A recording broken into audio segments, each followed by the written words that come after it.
Assalamualaikum warahmatullahi wabarakatuh. Alhamdulillahilladzi arsala rasulahu bil huda wa dinil haq liyuzhirahu 'ala ad-dini kullihi walau karihal musyrikun. Wassalatu wassalamu ala nabiyyina Muhammad wa ala alihi wa sahbihi wa baraka wa sallam. Kisah-kisah yang kita baca dalam Al-Qur'an, dari mulai kisah Nabi Adam alaihissalam di awal-awal Al-Quran surah Al-Baqarah.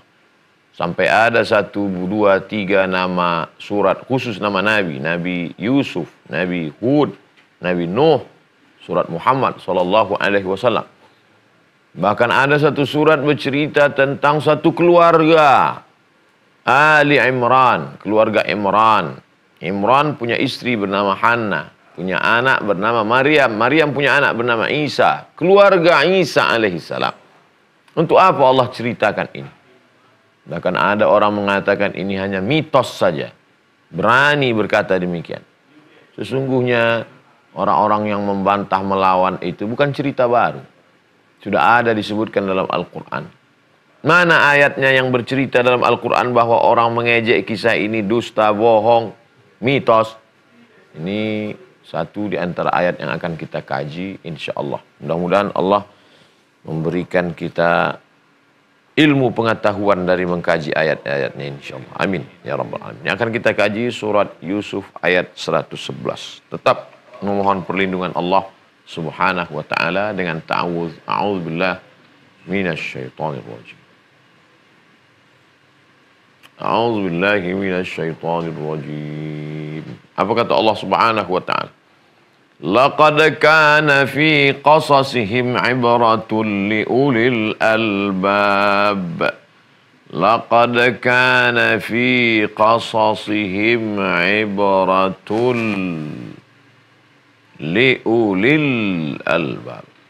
Laqad, la saja satu sudah cukup, sungguh. Ditambah lagi qad, amat, sangat, sungguh, sungguh, pasti.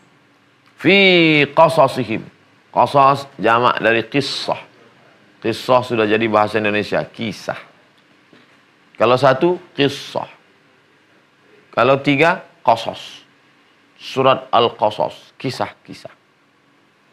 Laqad kana fi qasasihim. Sungguh dalam kisah-kisah mereka. Kisah Adam, kisah Idris, kisah Nuh, kisah Musa, kisah Isa, kisah Ibrahim, kisah Muhammad alaihimussalatu wassalam. Apa yang ada dalam kisah mereka?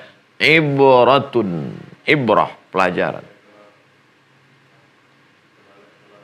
Bagi siapa? Allah tidak mengatakan di dalam kisah mereka itu ada pelajaran linnas, lil mu'minin. Tapi yang disebut di sana ada yang menyebut sifat dia. Sifat dia sebagai manusia, bukan binatang. Ada ayat menyebut sifat dia sebagai orang beriman. Tapi di sini yang disebut adalah liulil albab. Uli punya. Uli artinya punya.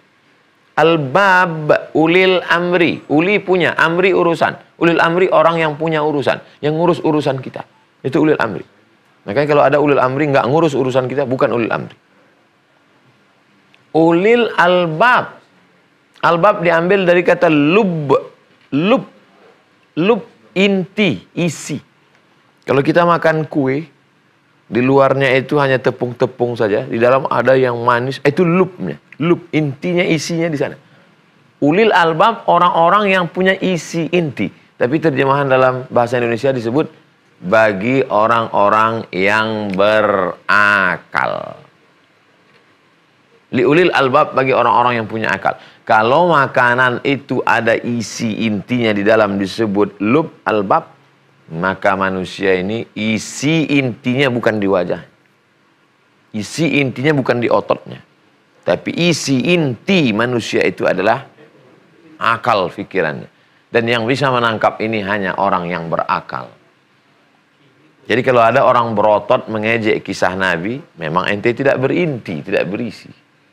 Kalau ada orang yang ganteng melecehkan kisah Nabi, memang ini hanya bagi orang yang liulil albab. Berarti di waktu dulu pembagian akal dia tidak hadir. Laqad kana fi qasasihim ibratul liulil albab. Sungguh dalam kisah-kisah para nabi itu terdapat pelajaran berharga, tapi yang bisa menangkapnya hanya ulil albab.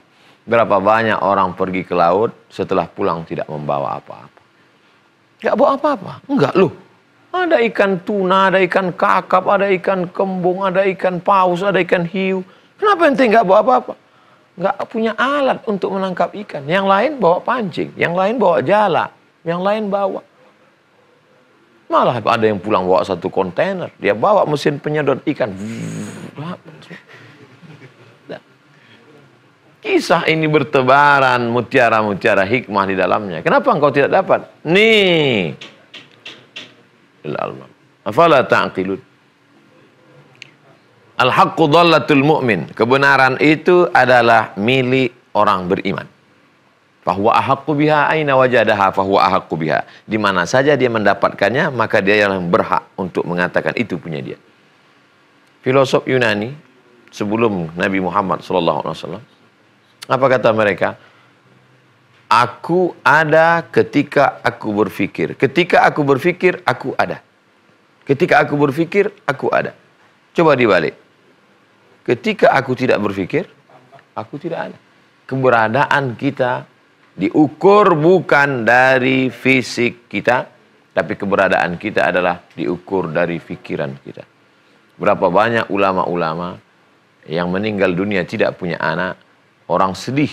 Wah, kasihan ya, nggak punya anak. Nanti dia akan tidak dikenang oleh zaman, tapi justru dikenang sepanjang masa. Kenapa?